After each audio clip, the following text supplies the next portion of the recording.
자, 이번 시간에는 최근에 저희 법인에서 승소했던 사례 하나를 가지고서 여러분과 한번 나누고 싶어서 동영상을 찍게 되었습니다. 이 쟁점이 임기가 종료된 관리인이 제기한 관리비 소송, 관리인이 관리비 청구 소송을 제기했는데 그 관리인이 임기가 이미 종료했다란 말입니다. 이렇게 임기가 종료된 관리인이 소송을 제기했어요. 이런 소송이 과연 괜찮은 것인지 적법한 것인지 이 여부가 문제가 되고 쟁점이 되었던 사례입니다. 이 사례에서 결과가 나왔어요. 이게 1심하고 2심이 결과가 달랐거든요. 1심에서 패소했던 사례를 저희가 2심에서 승소로 바꿨습니다. 굉장히 중요한 쟁점이라서 여러분들께 소개해 드리고자 합니다. 자, 그게 어떤 내용이느냐? 제가 질문부터 한번 읽어볼게요. 한번 보시면 되겠습니다.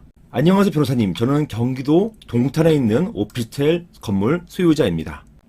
실제로는 동탄은 아니었어요. 서울에 있는 건물이었습니다.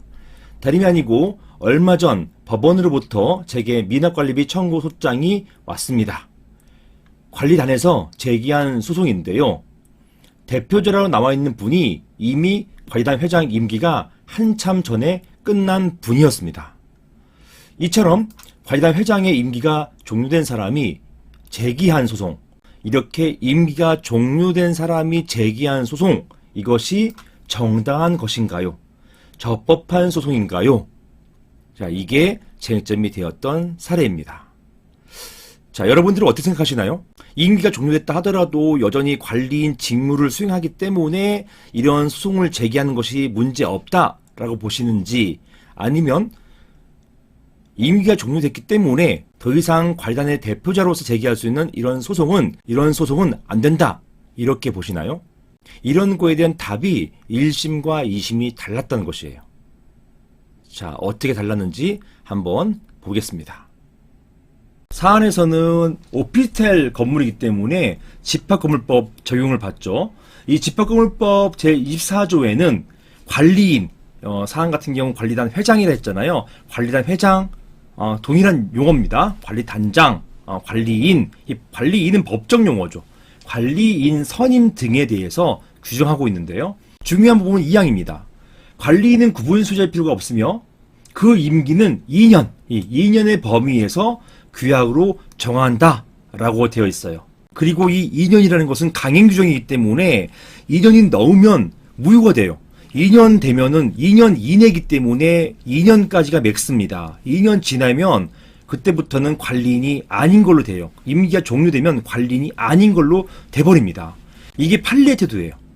판례가 그렇게 봅니다. 관리인이 없는 건물로 봐버려요. 다만 민법 제691조에 따라서 비록 관리인의 임기가 종료됐다 하더라도 이 종전 관리인은 관리 업무는 할 수 있어요. 새로운 관리인이 뽑힐 때까지 관리인의 업무는 볼 수가 있습니다. 하지만 그분은 관리인은 아니에요. 관리인 직무대행자라 합니다.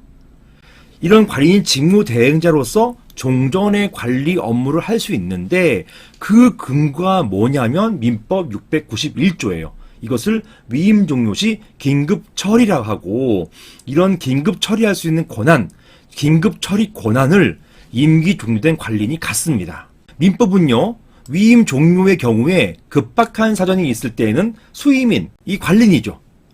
위임을 한 사람, 위임인은 누구냐? 관리단이에요. 이 관리단이 관리인에게 관리 업무를 위임하는 것으로 보고 있습니다. 판례가 이렇게 보고 있어요.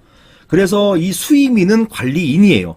이 관리인은 위임인, 이 위임이 관리단입니다. 관리단이 새로운 관리인을 선임해가지고 위임 사무를 처리할 수 있을 때까지 그 사무 처리를 계속 하도록 하고 있습니다. 이게 긴급 사무 처리권이에요. 이 경우에는 위임 존속과 동일한 효력이 있다. 즉 위임할 때 했던 그 역할을 할 수 있다. 이렇게 보고 있습니다. 물론 이 범위, 이 존속하는 효력의 범위에 대해서는 이 법이 명확하지 않기, 법 규정상 명확하지 않기 때문에 판례는 상무, 일상적인 업무에 국한된다, 이렇게 보고 있어요. 일상적인 업무 이외를 초과하는 업무는 볼 수 없다고 보고 있는 것 또한 판례입니다. 그래서 다음이 문제가 돼요. 다음 보시겠습니다. 이 사안에서 문제된 문제점을 살펴보기 전에 지금까지 내용을 잠시 정리해 보자면 이렇습니다.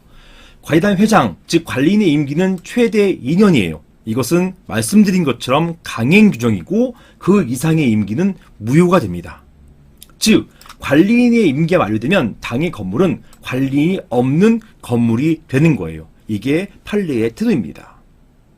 다만 신규 관리인이 선임될 때까지 관리 공백이 발생해서는 안 되기 때문에 이 경우 민법상 아까 민법 691조였죠. 민법상 긴급 사무처리 규정에 따라서 종전관리인이 계속해서 관리 업무를 할 수가 있습니다.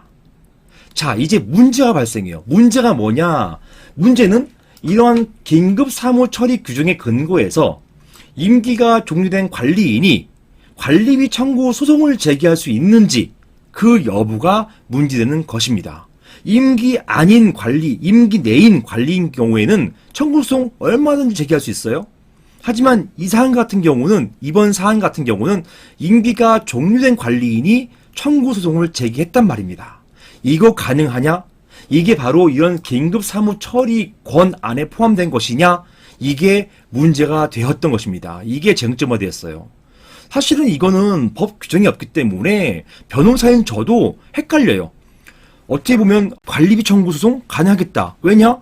관리비는요, 시효가 있어요. 3년의 만기 시효가 있기 때문에 빨리 제기해야 되고, 이 시효 만료를 막기 위해서 긴급사무처리 규정에 따라가지고 관리비 청구 소송 제기할 수 있다고 볼 여지도 있어 보여요. 저는 그럴 수도 있다고 보지만, 다른 한편으로는 임기가 종료된 관리는 더 이상 관리인이 아니잖아요.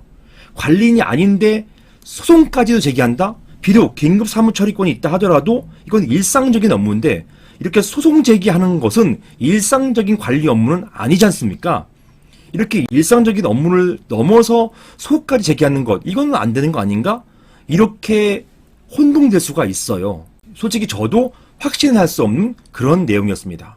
물론 이번 사안과 똑같진 않지만 긴급사무처리권이 있다 없다 되는 판례들은 많이 있어 왔어요. 하지만 이렇게 임기 종료된 관리인이 관리비 청구 소송 제기할 수 있는지 여기에 대해서는 사실은 이번 판결을 통해서 정리가 된 것입니다. 자, 최신 판례의 경우에는 이게 1심이 아니라 2심 항소심 판례이기 때문에 나름 의미가 있어요. 1심 판결, 이게 1심 하급심 판결에서는 이런 경우에 긴급사무처리권 규정 내라고 봤습니다. 아니라고 봤기 때문에 이런 청구할 수 있다라고 봤고요. 2심 항소심에서는 안 된다고 봤어요. 이거는 이 긴급사무처리권 밖이라고 봤습니다. 일상적인 업무 처리가 아니라고 봤어요. 그래서 최신 판례는 이러한 경우 긴급사무처리권 인정하지 않고 임기 종료된 관리인이 제기한 관리비 청구 소송, 이 청구 소송은 당사자 적격 흠결로서 각하돼야 된다라고 해서 각하 결정을 했습니다. 즉 청구한 관리단이 패소한 거예요. 각하 판결이 났습니다. 사실 이런 경우는 판례가 정리해주지 않으면 각각의 견해가 다 가능해요. 긴급사무처리권 범위 내일 수도 있다? 아니다. 이것은 법에 규정되어 있지 않으면 혼동될 여지가 큽니다. 자, 그렇게 혼동될 여지가 있는 것을 이번 판결에서 정리를 해 주었다. 즉, 임기가 종료된 관리인이 제기한 소송은 당사 적격이 흠결된다. 안 된다. 그래서 만약에 청구소송 제기하면 그 소송은 각하된다. 이렇게 보았던 사안입니다. 이상입니다.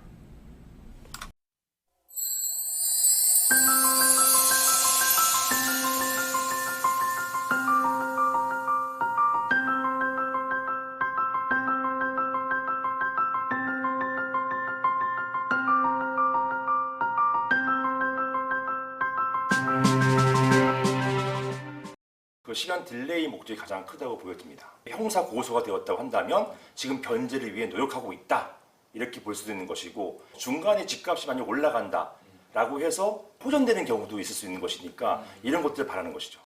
내가 지금 당장 빚을 갚을 수가 없으니까 합의를 봐서 그 합의된 금액만큼 갚겠습니다 라고 하는 그런 의지의 표현이에요.